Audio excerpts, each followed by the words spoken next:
дали кризата се фингира, дали може да се фингира и дали тоа фингирање може да донесе некакви резултати за оние кои што го фингираат или дали ние можеме да го превенираме.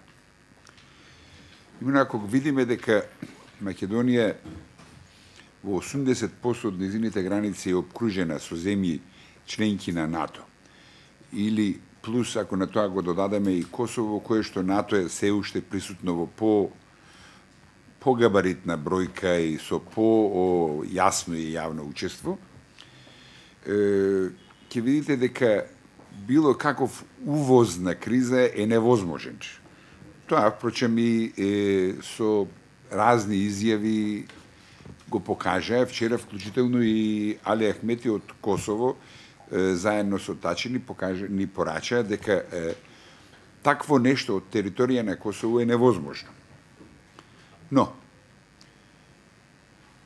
ако се вратиме на констатацијата дека во оваа земја криминалот, односно подземното работење, таков голем криминал е невозможен без соработка со структури на државата или подземјето во органите на државата, ќе видите дека не е така невозможно да се произведе инцидент, велам, не криза.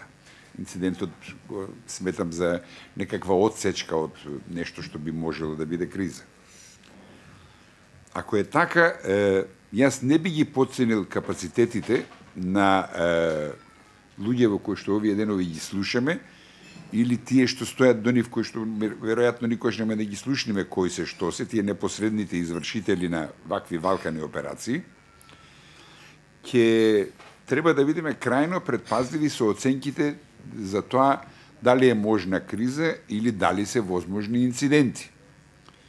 Како што знаете, неколку обиди наназад 5-6 години не донесоа резултати и истрагите од типот тепањето на деца по автобуси, не знам случајот во Кале, не знам контролата на навивачките групи кој како што и така натаму и така натаму, ќе видите дека овие момци и девојки се подготвени, спремни и за тоа дури располагаат со некакви ресурси.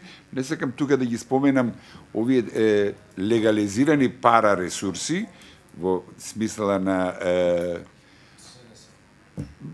овие агенции за обезбедување, групи за притисоци и така натака.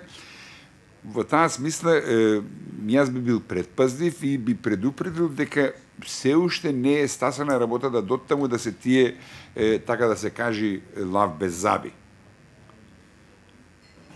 Имено, ако случајот во Гошинце веќе по неколку сати воените и полициските експерти го растурија, командантите од 2001 година заедно со командантите од другата страна, исто така сосема јасно и недвосмислено ставија до знање дека тоа не е производ на некакви нивни поранешни соборци, соработници или инфраструктура, туку дека излегува заклучокот дека тоа не може да биде ништо друго, сем некакво подземје за кое што сум подготвен да тврдам дека има тесни врски со подземјата во државните органи, во случајов, нели, на прво место сам по себе се кандидира Министерството на оваа госпожа што била жртва. Да, уште само неколку реченици. Но,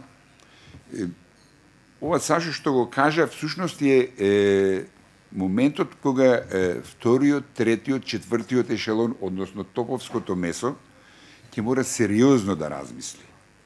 Што би ги очекувало во таков еден случај на произведување, а нивно соучествништво на произведување на криза?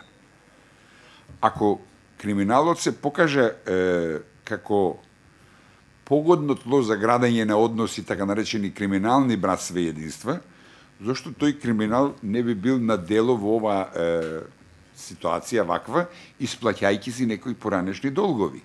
Кон еден, кон друг, кон трет, сегашен или поранешен чинител на власта, а денеска, нели, омилен лик од бомбите на Заев. Според тоа, ние убаво е да мислиме и да знаеме и да кажуваме, дури да се фалиме дека меѓуетничките односи никогаш не биле толку добри. Но треба да знаеме дека меѓуетничките односи помеѓу криминалците секогаш биле добри.